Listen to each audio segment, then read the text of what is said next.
Welcome to the Emerging Minds Families Podcast. Hi, I'm Alicia Ranford and you're listening to an Emerging Minds Families podcast. In today's episode, we will be touching on themes of childhood abuse, neglect and suicidal ideation. So if you feel that this may cause you some distress, perhaps give this episode a miss and join us next fortnight. Or you can find some resources for support in our show notes. There are many and varied reasons why some children are not able to remain living with their birth families and do end up spending time in the care of others. When it's for extended periods, this can include foster and kinship care arrangements or group and residential homes. And here in Australia, this is referred to as out-of-home care. While out-of-home care is intended to provide a really safe and nurturing environment for children, it can also come with its own set of challenges. Children in care may struggle with feelings of loss and abandonment and some identity issues. And they may also face difficulties in forming stable relationships and have to navigate perhaps multiple moves to multiple homes throughout their childhood. Today I'm talking to Meryl Klimczak, who has over 20 years experience as a foster mum and believes that over and above the physical safety being in out-of-home care can offer, it's also the mental health and well-being of the children in her care that provides the support they need to thrive. Welcome, Meryl. Thank you so much for joining us today. Thanks, Alicia. Really great to be here. Meryl, before we talk about your own experiences, could you explain to those listening today what the difference is between foster and kinship carers? Sure. So the biggest difference is that kinship carers are in some way related to the child who has come into care. So it could be an aunt, it could be a grandmother, it could be a sister, whereas foster carers have no biological or family connection to the children. Okay, so you would generally have not met them before? Generally, yes. And sometimes in kinship carer situations, you haven't met the child either. So you might be a very long distanced relative and you hear of an extended family member who's needed a child to be taken care of. And what is your own experience as a foster mum? So I've been a foster mum for around 20 years and I've had a variety of kids in my care. I've had emergency kids, I've had respite kids, so kids who are placed in care already but need to have an extended relationship, an extended family type connection. So respite kids will come once a month for a weekend. I've had short-term kids, long-term kids, and I have one of my sons who, when he was 15 years of age, I was granted other person guardianship of him. So I was given the guardianship orders to be his legal guardian. So that's kind of the most you can get to as far as permanency with a foster child. So I've done it all. You have. That's an amazing array of experience. And I can imagine that the children who come to you would be often perhaps quite confused or frightened. How do you build trust and really establish a positive relationship with children, and perhaps especially those who may have experienced trauma or come from a really exceptionally difficult family situation? I guess it's important to realise that for these children, they come into care not by their own choice and also not often by their own understanding. So in the, I've lost count of how many kids I've cared for, let's say somewhere between 15 and 20 kids. Of those, I've not once met a child who has rocked up on my doorstep, usually with police escort or with a stranger from a government department, and who has felt like they are deserving of being removed from their family. So these children, regardless of the chaos and the unsafety of their family life, these children believe that that's actually what a family looks like and that that's actually what normal is. So when they arrive on my doorstep and I've got a clean house and I don't yell and I don't scream and I don't hit them and I don't kick them out, that's actually an incredibly unfamiliar and therefore unsafe sensation for these kids. And I think that that's an element that is sometimes misunderstood with children. So these kids will arrive on my doorstep, usually with a little box or a little bag, sometimes a rubbish bag, usually filled with junk, what I would consider junk, but what they consider to be their most precious, valuable belongings. And that's it. I know nothing about them. I know nothing often of their history, of the experiences of abuse in their family dynamic, how long they've been in care. Some kids go from placement to placement. Others are coming from biological families. So over time and lots of investigating, I feel like a bit of a special detective sometimes. You'll try something and then you get some sort of escalated, elevated reaction from a child. So that will then be an indicator, oh, that's actually maybe potentially an area of abuse and neglect in their life. As an example, one of the young lads that moved in with me was incredibly resistant to having a shower, not even once a week, couldn't do, just could not bear. And it became quite a stressful event in our home because he needed, obviously, good personal hygiene. But it turned out over time, and listening and being patient with him and inquiring and always being present for him, it turned out that a majority of the abuse that he had experienced had connections to a bathroom. So that then creates a whole nother layer of trauma when I'm someone new who doesn't know him and I'm saying, get in the shower, you need to have a shower, it's time to have a shower, you haven't had a shower. So we then had to make adjustments. So how about a face washer in your bedroom? Or how about we just don't shower for a couple of days? Or how about trying a bath? So lots and lots of investigating and trying to figure it out. I like your analogy there that you're a bit of a detective. You know, you've got to investigate and find that middle ground that works for them and you, and helps them to move forward. Absolutely. My standards are not their standards. My benchmarks are not their benchmarks. And what's actually really important for this child at this moment. So it can be the smallest of things, finding the smallest of familiar experiences for them and connecting in with those. Another example was a young person I had who had come to my place with a little bit of a booklet around what they liked and what they disliked and what frightened them and what made them happy. And that's not always the case, but in this situation I knew that this young person loved baked beans. I hate baked beans.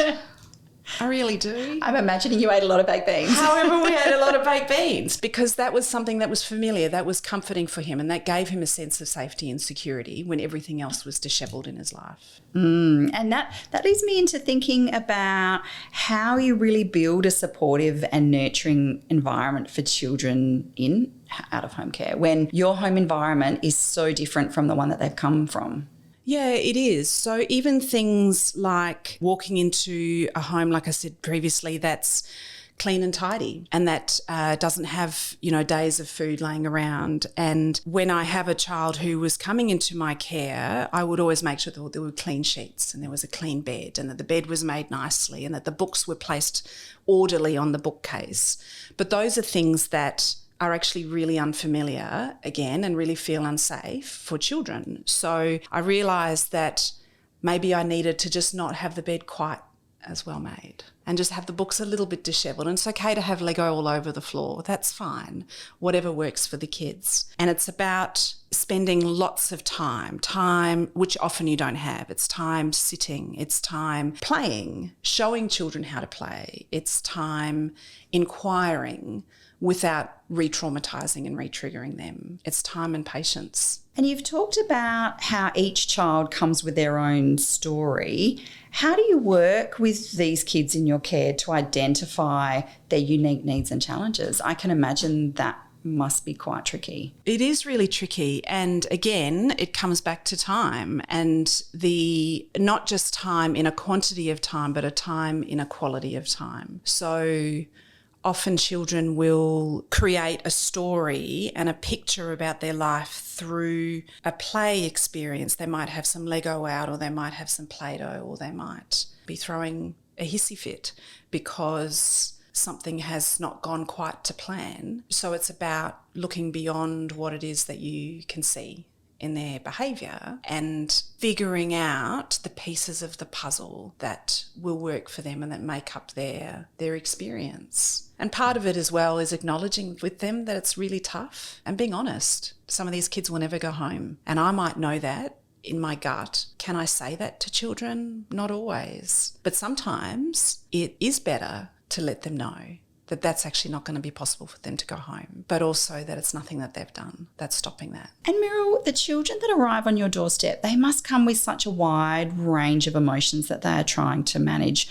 What strategies have you found that are most effective in helping children in your care manage these big emotions and cope with the difficulties that they're experiencing? I think when they first come into care, I would say 99% of the kids have come in a really angry, confused, aggressive, sometimes violent, emotional state. And that often sits like that for, it can be anywhere from days to weeks, because they are feeling unsafe. And they're wondering, if they behave badly enough, will they be allowed to go back to mum and dad, or who they identify as their mum and dad in their life. And it's about figuring out where they are in the cycle. So we go from anger and aggressive and violent, and then we might move to placating and overcompensating and trying to be the good child, because being angry and aggressive didn't work. So maybe I'll try this tactic of being over compliant. And then when that doesn't work and they realise, actually, we might be here for a little while, we've got to get stuck into the mud together, that's when the real work of connection and support can actually begin with them, where you've formed a relationship and a trust that you're not going to let them down, you're not going to hurt them, you haven't overreacted when they've behaved poorly. You've recognised and communicated with them about their sense of uncertainty and unsafety in your home, but that you're willing to actually just stick by them. And I imagine that, like you said, that must go on for months and months as they learn that you are someone and your home is somewhere safe and that they can trust to be themselves. Absolutely. And there was one occasion where I sat in the bottom of a cupboard, with a young person, probably about 10 years of age, and they felt really safe in the bottom of the cupboard amongst their smelly shoes. And I got in the cupboard with them, and I was there for, several hours. No words being spoken, but I knew that they just needed to know that they weren't alone and that there was someone safe next to them. And by that point, we'd established that I was a relatively safe person. So it wasn't on their first night, but this was after maybe a couple of months, and they were really struggling. And I can't fix it. I can't fix their situation, but I can be there showing them a seed, showing them an alternative way to be able to work through our emotions and feel through the difficult feelings that we might have. Meryl, in talking to you before we started recording, you spoke to me about how the majority of the kids that have come into your care actually don't like being referred to as foster kids. Can you talk to me a little bit about how you describe them and your own children in your family life? Sure. So the formal term for what it is that I have done is foster caring. I understand that I'm not mum to these children, but I also understand that 95% of what I do is actually mumming with them. So in my family, we have a combination of what I call heart babies and belly babies, but they're all my babies. One of them is now 24. He's taller than me. He is one of my heart babies. And heart baby refers to the fact that he came into my life through foster care and then through the other person guardianship care. So I have 2 heart babies and I have 3 belly babies, my belly babies being my biological kids. And for me, that was a really important connector between all of the children that I have who've walked through my door. They all have a place. They all came in because I chose to have them, because I got a phone call saying, "Are you available? Are you able?" And I said yes. So I chose to take on mumming of those children. Now, many of them have left and moved on. Some have come back full circle and found me again and reconnected. But for a time, for each of those kids that I've had in my care, they've been a part of my heart. And I've been a part of mumming them through their life. And it's a real privilege. And I can imagine that being a parent or caregiver of this type requires a lot of support for you. And because I know as a mum of 2 kids myself, raising a child does take a village. What does your village look like? Lots of friends, lots of meaningful, valuable, supportive friends. Connecting in with other foster mums, foster parents, foster families, connecting in with peak bodies that support foster and kinship carers. So here in South Australia, we have a particular organisation called Foster and Kinship Carers SA. And they are a wealth of resource, support, advocacy, etc., connecting in with mental health services, resourcing yourself with books and more books about trauma and families and how to bring kids who've been traumatised into your family, etc. And then the final part of my village is really my children, my belly baby children. And it is so critical that they see themselves as a valuable part of the family dynamic and the experience of fostering children, because equally as importantly as I demonstrate to children through mumming what it is that a safe family can look like with parents, my biological children are able to show foster children who come through my home what it looks like to have healthy sibling relationships. Now, that doesn't mean to have perfect sibling relationships. I was going to say, I imagine that comes full cycle around as well. But what does it mean to fight well?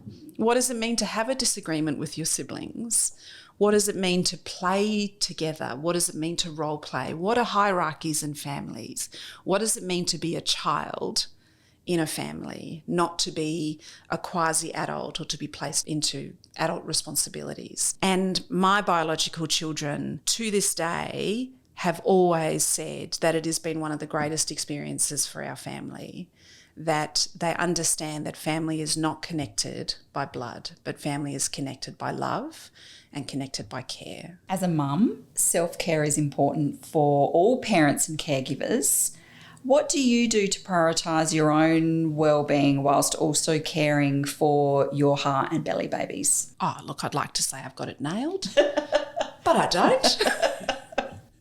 And although edging on 50, I think that time and experience and a number of burnouts has helped me to recognise when I'm about to come to the end of my tether. The biggest thing is in self-care is learning to say no, and recognising that I can't actually save 3,000 odd children in care in South Australia and 46 odd thousand children in care across Australia. That's not my job. I can't do that. But what I can do is make sure that I am trying to eat well, that I'm trying to exercise and nurture whatever that looks like, that I am attentive to my own mental health and well-being, because if I have an empty bucket, I can't be the very best for anybody else. I love to get out in my garden. I'm not very good at it, but I love to do it. I love to bake. I love to listen to music. I love to listen to podcasts. And I notice when I'm starting to deplete in my wellness that those things that I love start to drop off. So it's about always being attentive, finding time, even if it's just 5 minutes. One of the little rules I have in my home is that when Mum has her first morning cup of coffee, you are not to speak to her. That is ultimate self-care. And I imagine there's a lot of parents listening that can relate to that rule. Yes. Correct. If the house is on fire and your life is in danger, please make sure that you assess how severe it is before asking for my help. I love that. But it's about also helping our children to realise that, you know, mum also needs her own time, and that it's okay. I'll let my kids know, you know what, I'm actually just needing some quiet. I'm needing some solace. I'll be in my room, I shut my door, I'll be there for 15 minutes, 30 minutes. If the house is on fire or your life is in danger, refer to rule 1. But that's really important that they also understand, because that's modelling for them, that it's not about being stoic and it's not about pushing through and it's not about saving the world, but it's actually about really reflecting and being insightful and responsive to my own wellness and my own mental health, and being okay with the waves that happen and doing what I need to do, whatever that might be. Meryl, during our conversations today, you have shared some of the challenges the young people in your care face, and I'm wondering, what are the main parenting skills you find yourself drawing on in these situations? Well, fostering children is not a unique set of skills, but it creates a unique dynamic in the way that you parent and in the way that you care for children. Parenting is parenting, children are children. There are some fundamentals that just don't change, regardless of your experience. But it's within the context of the experience of a foster child that those nuances and those unique presentations and those unique skills to really weave and do that super investigative detective work happens. So regardless of if I'm a mum of my belly babies and I'm supporting them through doing their homework, or if it's a foster child and I'm supporting them through doing their homework, the principles are the same. You need to get your homework done. You need to sit at the dining room table to do it. You need to have it presented in a manner that's appropriate. But for a foster child, maybe they're actually not terribly interested in their homework because they've spent 6 years of their life trying to keep themselves alive. So maybe we modify the way that we do it. Maybe we become creative.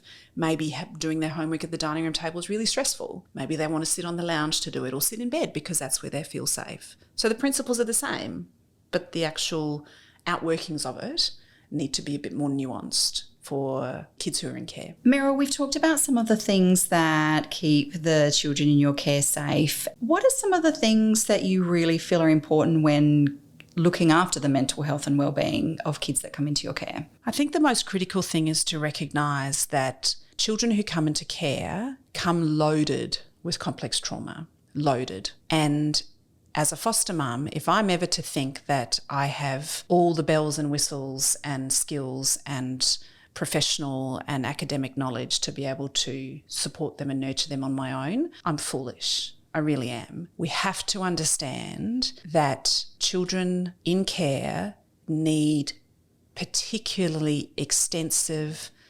immediate and meaningful therapeutic supports, whether that's through public health, whether that's through private psychology, whether that's through psychiatry, whether that's through social and emotional wellbeing programs at your children's school. However it might look, we have to pay attention to the mental wellness of children in care, and we need to do that deliberately. And as an example, I had a young person in my care who at 9 years of age experienced extreme mental health crises, and year 3 and highly suicidal. And I really struggled to try and keep them safe.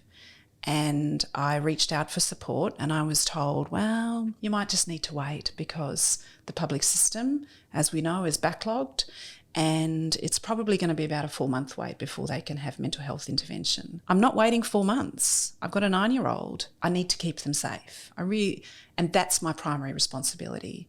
So step it up, advocate, ring psychologists. Don't react, but act and respond promptly to their mental health because it is incredibly complex.